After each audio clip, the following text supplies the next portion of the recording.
कैसी हो? ठीक हूँ। दिन कैसा गुजरा तुम्हारा?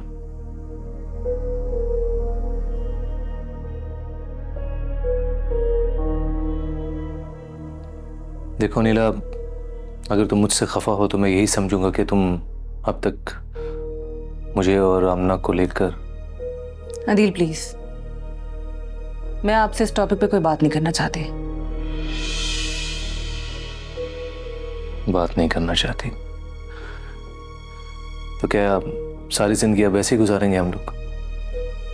अच्छा, तो अगर मेरे साथ सारी लाइफ इस तरह नहीं गुजारनी तो फिर आमना को आपको इस घर से निकालना होगा। और क्यों नहीं जा रही वो अपने घर?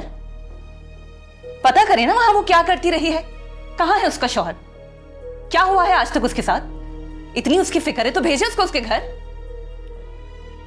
नीला, इस बात का फैसला सिर्फ डैड ने ही करना है, मैं कुछ नहीं कर सकता। वैसे भी उस घर में आमना को टॉर्चर किया जा रहा था। और आपको कैसे पता कि उसको उस घर में टॉर्चर किया गया था? हो सकता है आमना को घर पे कोई टॉर्चर ना हो सकता है वो वहां किसी को। आ जाओ। साहब जी, वो बड़े मालिक साहब ने आपको बुलाया है। आता हूँ, जाओ तुम।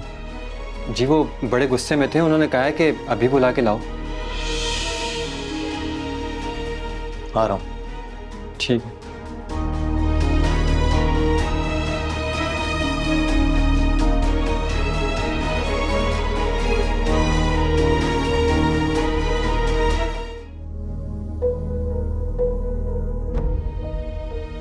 Yes dad.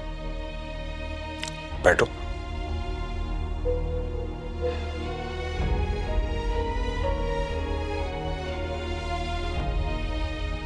क्या हो रहा है इस घर में?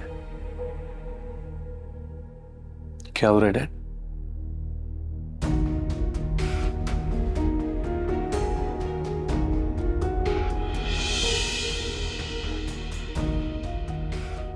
समझ आ रही है कुछ?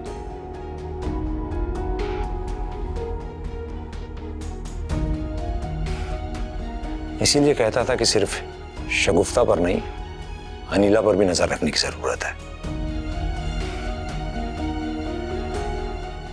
अनीला को सीढ़ियों से किसने गिराया, ये बात आज तक साबित नहीं हुई है, सिवाय रेशमा की गवाही के। चाय की प्याली में जहर था नहीं, लेकिन इल्जाम शगुफ्ता पर आया।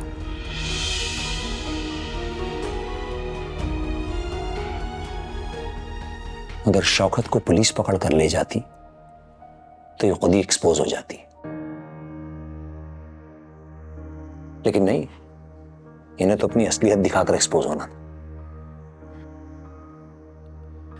डैड, मुझे लगता है आप ओवर थिंक कर रहे हैं।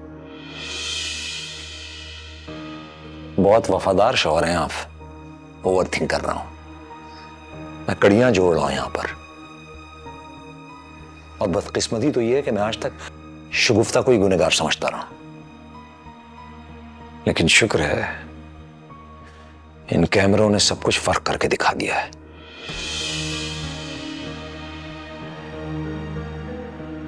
ठीक है डैड, मैं अनीला को बुलाता हूँ। क्या कहोगे उससे? घर में कैमरे लगे हुए हैं। डैड, जब नौबत यहां तक पहुंच चुकी है तो बात तो बतानी पड़ेगी ना।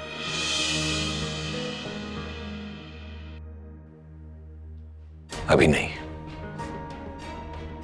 ये मामले की तह तक जाने दो। पहले मैं आमना से बात करता हूं, उससे पूछता हूं कि अनीला ने उसे क्यों मारा।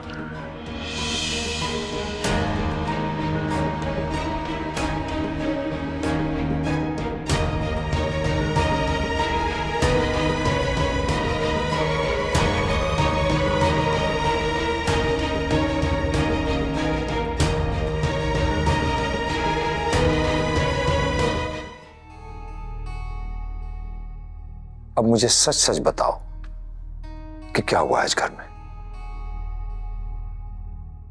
फराजी, आपको मेरी किसी बात पे यकीन तो होता नहीं है,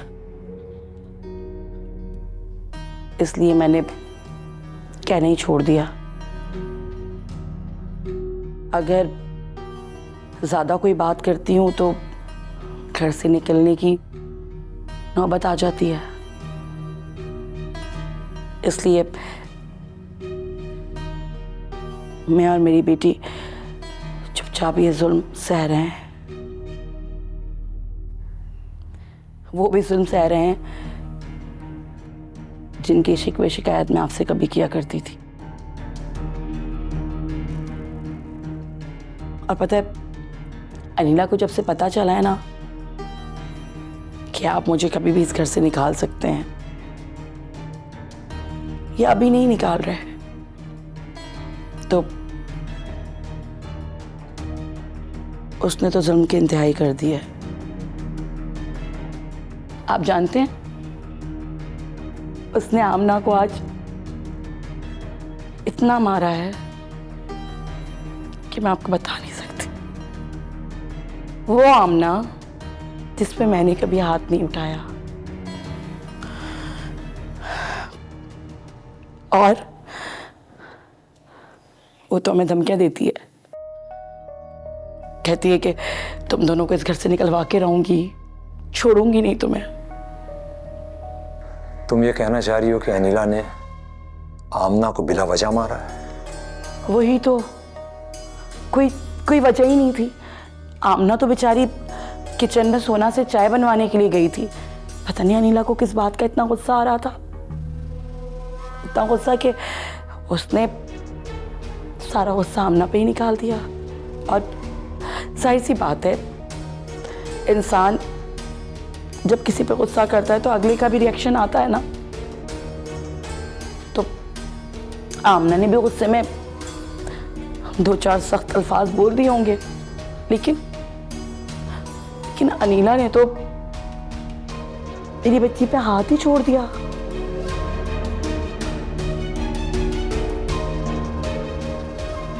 अब क्या कर सकते हैं भला? मगर प्लीज आप अनिला को कुछ मत कहिएगा, मैं इस घर का माहौल खराब करना नहीं चाहती।